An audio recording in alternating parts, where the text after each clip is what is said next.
Hi, Ketlie here from the Strategy Room. Good to see you again. I have a treat for you today. I had an interview with Spence Finlinson, a motivational speaker. I think it went pretty well. You tell me. I'll see you on the other side.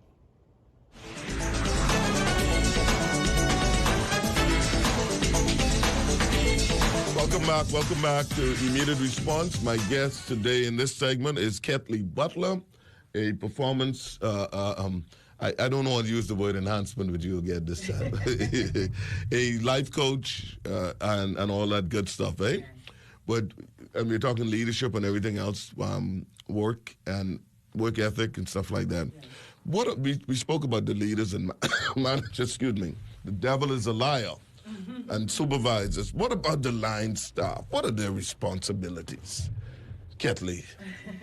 The line staff have a responsibility for their own destiny, okay? The leaders are there to inspire you, but you got to put in the work. Right. Okay? And even if you are not inspired by a leader, you have to have that inner inertia. Yes. You know, you have to be conscious. Yes. Okay? And because you didn't get promoted, don't blame the boss. Okay, take a look. Line staff love to do that? Yeah, don't blame the boss. Don't say she liked the next one better than me, and that's why, you know. Kisses go by favor and all that sort of stuff. Yeah, but let me tell you this. Excellence is loud. It's very loud. It's deafening. Wow. And you cannot ignore it. You can't miss it. You cannot ignore it. No. If you... Even as hard as you try. As hard as you try, you cannot ignore it. Excellence. Excellence. I love that. Yes. Ketlie. And so when you evolve into this excellent person, you will get that promotion without even asking. They may try to ignore you, but they can't. No, they can't. It's too loud. Yes. It's too loud, right? And so we have a responsibility as line staff to be the best version of ourselves. Yes. Okay? Everything is in excellence. Everything should be excellent. You know, not I'm doing them a favor. Right. And I usually tell the persons that I coach that are line staff, listen, you are self-employed. That's right. Okay? You are self-employed. You are branding yourself. Okay? So when you sign on a contract for any company, it's like you're making a deal. Yes. You see what is required of you. Okay, I think I can do this. And you negotiate your salary. Okay, so you are now self-employed. Exactly. Okay? Exactly. And so what you do is try to get the other job and the other job and the other job. Because, you know, as a contractor, you do good on one building so you can get recommendation to the next building. Exactly. Okay, so you come in and you have to be strategic. Okay, don't just, you know, I'm just doing the job. No, kill it. Eat it, drink it. Let this information and the way business is done be you. Let me ask you this question, Ketlie. How much information should a person share from their past when they're applying for a new job, a new position with a new organization? What if they've had they may have been fired? Right. How much information should that person share? Okay. With the HR person and everybody else. Well, the first thing I would say is to be honest. Okay. Okay. You should be honest. You can talk about what was and who you are now. Okay. Right? And what you have done since that thing has happened. And what you've learned from that thing. Right. Because we all had gotten fired at some point in time. Yes. Okay? Exactly. And some mistakes are intentional, some mistakes are not intentional. But it's what we learn from it. From it, yes. Okay? Yes. I'm really interested in people who got fired or who had difficulties. Was able to bounce back. What is your story? I want a story. Yes. Okay? Yes. I want a story. Right. Because I think about the prodigal son. Yes. Okay? That's right. He took a chance, right? He didn't do well, but he took a chance. But he came to himself. After riotous living. Yeah, yes. He came. Exactly. He had an awareness and he came to himself. Yes. Right? And I think he's much smarter and stronger than the son who stayed home. Right. Because the son who stayed home was a bit blind, right? Yes. Because he's immersed in all this wealth, and he's still worrying about, how come you did a party for my brother after he did this, that, and the next? But the father said, but all of this is yours. Yes. You know, but he missed it because he didn't have the experience. You know, Bob Marley said, in the abundance of water, the fool is thirsty. Yes. You know, Yeah. You're right. You're right. So you can be immersed in opportunities and still see lack. And still see lack. Yes. But because you went out there, that person got fired or something happened to that person, they have an awareness. This is how we learn. This is how we grow. So it's okay. Yes. It's okay. I think you should be honest. And I think you should talk about what was and who I am now. Okay. Yeah. Now, you also mentioned personal branding. Let's talk about that for a minute. Okay. The thing is, somebody would ask you the question. Let me ask you the question. When somebody hears your name, what do they think about? Right. Leadership, training, and all this wonderful stuff that you do. Right. Motivational speaking. Yes. Right? You should be known. And that's on purpose. That's okay. That's intentional. Okay. So when I see you, I have to see you before I hear you.